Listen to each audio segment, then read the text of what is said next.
Heightened tensions between India and China at the Himalayan borders have really pushed New Delhi to equip itself with more state of the art weapons. Besides, India has got the opportunity to practice its logistical maneuvers in case of an all out conflict with China. The tense standoff in eastern Ladakh and the frequent violent clashes between Indian and Chinese armies is helping India understand how the Chinese will fight an actual war. Unlike China, India did not have a dedicated rocket force for so long. But that is about to change as India gives the go-ahead to its armed forces to equip themselves with missiles that can target important Chinese installations in case of a conflict. So why is India stepping up its preparedness to strike deep inside China? What is India doing that is worrying the Chinese regime? And why is China behaving like an aggressor? Hello and welcome. This is Shubhangi Sharma and you're watching First Post. India has given the go-ahead to its armed forces to be equipped with the Pralay ballistic missiles that will be deployed along the borders with China and Pakistan. The word Pralay means apocalypse and annihilation. It will be aimed at the air defense installations of Pakistan and China. The initial order, which is of 120 missiles, marks the beginning of India's rocket force taking a concrete shape. At present, the Pralay ballistic missiles can take out targets at a range of 500 kilometers and are extremely difficult to intercept for the enemy through interceptor missiles. To begin with, the Indian Air Force will be getting initial deliveries of the missiles followed by the Indian Army. So what do the specs of this ballistic missile look like? Firstly, Pralay is a quasi-ballistic surface-to-surface missile.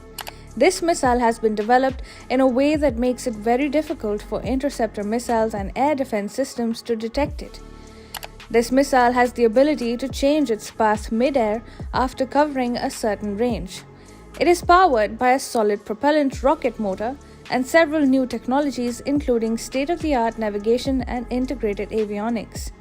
Pralay has been developed by India's Defence Research and Development Organization, or the DRDO.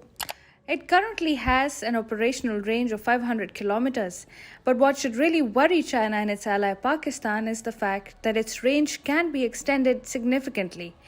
Now, what will these missiles be used against? Any and all Chinese troop concentrations, command and control centers, and even military bases. The Pralay missile can unleash hell on a lot of these critical Chinese infrastructure sites. But to do so, India needs to launch these missiles pretty close to the de facto Indo-Tibetan border, which is also known as the line of actual control. That means that India must have a robust and impenetrable logistical supply that China cannot target. To ensure that weapons like the Pralay missiles reach the borders even in the most difficult times, India is planning to build multi-purpose tunnels in border states. These tunnels will be used to store such weapons and also add to the major infrastructure and connectivity push being undertaken by the Indian government in all border states. India's major infrastructure push and lethal additions to its arsenal have made the Chinese establishment take a step back and reconsider their approach. Perhaps that is why Chinese Foreign Minister Wang Yi said this on Sunday. China and India have maintained communication through the diplomatic and military-to-military channels, and both countries are committed to upholding stability in the border areas. We stand ready to work with India in the direction towards steady and sound growth of China-India relations. But these are just words. India now knows that China's statements are not to be trusted, especially in the middle of a 2-year-long standoff with the country. A recent clash between Indian and Chinese troops in Arunachal Pradesh's Tawang sector brought the simmering tensions between these two Asian giants to the forefront again. Indian soldiers were able to successfully overwhelm Chinese intruders and send them back packing. But the timing of the clash was important. It came just when cases of COVID-19 started exploding in China. China is also stepping up its air intrusions into Taiwan's air defense identification zone. On Monday, Taiwan said that 71 Chinese Air Force aircraft, including fighter jets and drones, entered its air defense identification zone. Earlier, a package of more than 40 Chinese aircraft had intruded into Taiwan's air defense zone.